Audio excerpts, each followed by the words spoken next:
बेटा ये अलग क्वेश्चन है, अद्वितीय हल वाले हमने 2 करा दिए हैं आपको, ठीक है। अब हम आपको एक अलग तरीका बताते हैं। के किस मान के लिए रेखिक समीकरण के एक्स प्लस 3y माइनस के माइनस 3 बराबर 0 एवं 12x प्लस के वाई माइनस के बराबर 0 के युग्म के अपरिमित रूप से अनेक हल होंगे। अनेक हल और बेटा अनंत हल एक ही बात होती, ठीक है। अनेक हल और अनंत हल यानी कि आपका वो वाला सूत्र लगेगा a1/a2 बराबर b1/b2 बराबर c1/c2, यानी तीनों ही चीज़ें अनुपात जो हैं बराबर होंगे। इसमें कैसे करेंगे आइए हम आपको बताते हैं। सेम ट्रिक रहेगी आपकी। सबसे पहले समीकरण मानेंगे के x plus 3y minus bracket में के माइनस 3 बराबर में 0, समीकरण नंबर 1 हो जाएगी।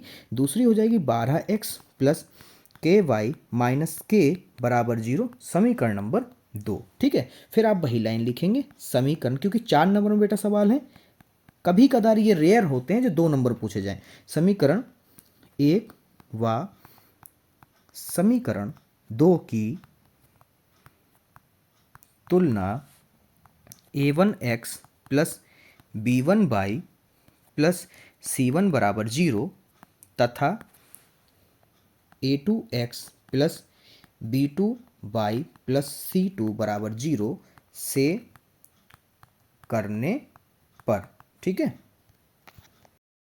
अब अनुपात हम लोग देखेंगे a1/a2 बराबर, देखिए समीकरण 1 में x गुणांक k है और दूसरे में 12 है।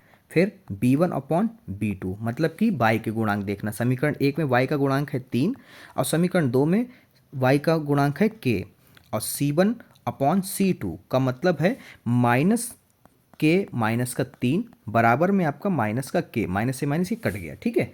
फिर क्या करते हैं, प्रश्नानुसार देखना पड़ता है कि प्रश्न में आपसे क्या कह रखा है, तो यहाँ पे लिखेंगे प्रश्नानुसार।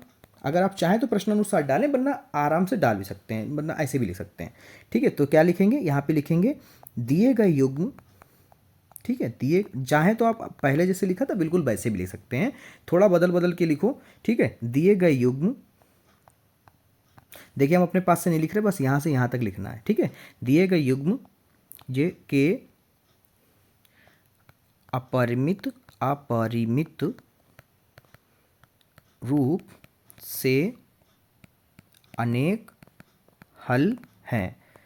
तो क्या होता है बेटा, सूत्र आप ध्यान रखिएगा, तो होगा a1/a2 बराबर b1/b2 बराबर c1/c2, ठीक है। तीनों ही बराबर होते हैं तो कोई से भी आप 2 ले लोगे, ठीक है। तो पहले तो बराबर रख लेते हैं k/12 बराबर 3/k बराबर के माइनस का 3/k, ठीक है। ये हो गए।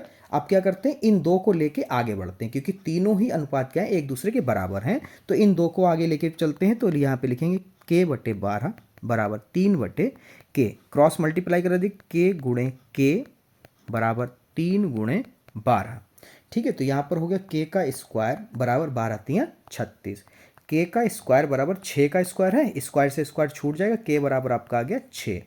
ये आपका बिल्कुल परफेक्ट आंसर है। अद्वितीय हल होगा कब, जब k का मान हम 6 रखेंगे। दोनों समीकरणों में, रेखिक समीकरणों में अगर हम k बराबर 6 रखेंगे तो हमारे अपरिमित रूप से अनेक हल होंगे, ठीक है। बस खत्म हो गया ये इसमें हिंदी अता करके नहीं लिखी जाती है।